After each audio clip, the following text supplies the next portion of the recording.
بسم اللہ الرحمن الرحیم رب زدنی علما رب اشرح لی صدری ویسر لی امری واحلل عقدۃ من لسانی یفقہوا قولی۔ تختی نمبر 6 حروف حرکات اور تنوین کی مشق ہے، بلکہ اخفاء کی مشق بھی آپ کو ساتھ ساتھ کرائی جائے گی انشاءاللہ، اور آپ کو اس کے ساتھ وقف کرنا بھی سکھایا جائے گا۔ قرآن پڑھتے وقت جہاں ہمارا سانس ٹوٹ رہا ہو وہاں وقف کرنا لازمی ہوتا ہے، اور پیچھے سے ملا کر ہم تلاوت جاری رکھتے ہیں۔ ہر لفظ کی ادائیگی کرنے کا طریقہ، پھر اخفاء کرنا اور پھر وقف کرنا بھی انشاءاللہ آپ کو سکھایا جائے گا۔ تو چلیں آج کی تختی کا ہم آغاز کرتے ہیں۔ ابداً ابداً ابدا،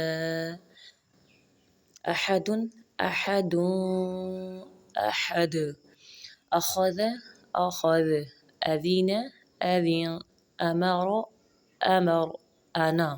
پڑھا نون میں الف نہیں پڑھا جاتا۔ قرآن میں کہیں بھی یہ لفظ آ جائے، اس کے معنی میں کے ہیں، تو یہ الف کہیں بھی آ جائے قرآن مجید میں تو الف ہم نہیں پڑھیں گے۔ بخیل بخیل، برارات برارات برارہ، جعل جعل، جمع جمع، حسد حسد، حشر حشر، خشی خشی۔ یا ساکن ہونے کی وجہ سے چونکہ اس سے پہلے زیر آ رہی ہے تو یہ حروف مدہ کہلائی جائے گی، اس لیے ہم اس کو خشی پڑھیں گے۔ خلق خلق، خلق خلق، قاف طا با جیم دال، قطوب جد، یہ حروف قلقلہ ہیں، کہیں بھی یہ آ جائیں تو ہمیں آواز کا پلٹنا کہلایا جاتا ہے۔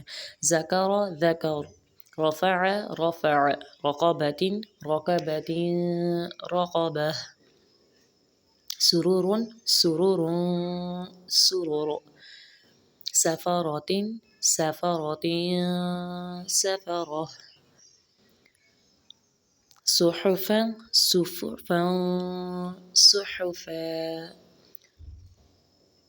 وسطا وسطا وسطا، طبق طبق طبق، طبقا طبقا طبقا، طوا طوا،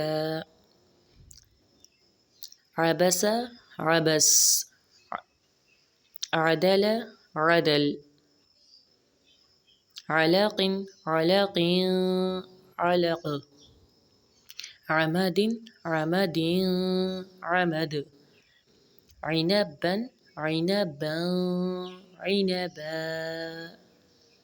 غبرة غبرة غبرة، فعل فعل، قطرة قطرة قطرة، قتل قتل، قدر قدر، قرئ قریء، قسم قسم قسم، کبد کبد کبد، کتب کتب کتب، کسب کسب، کفر کفر، کفوا کفوا کفوا، لبدا لبدا لبدا، لمزة لمزة لمزة، لهب لهب لهب، مسد مسد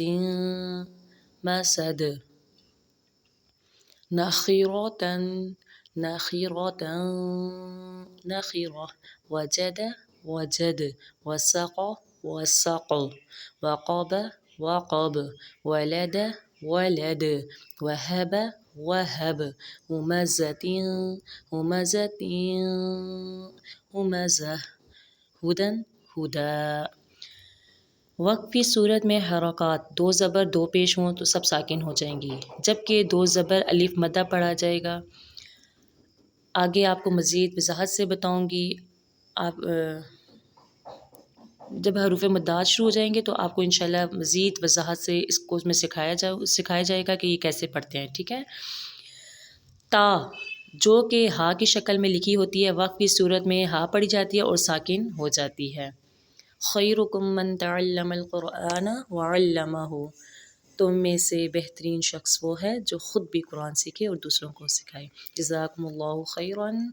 اس حدیث کے مستحق آپ سب سے گزارش ہے اس ویڈیو کو زیادہ سے زیادہ شیئر کریں، لائک کریں، سبسکرائب کریں، تاکہ اپنے پیاروں کو دین کی طرف متوجہ کریں۔ ہم سب کے لیے، آپ سب کے لیے یہ صدقہ جاریہ بنے۔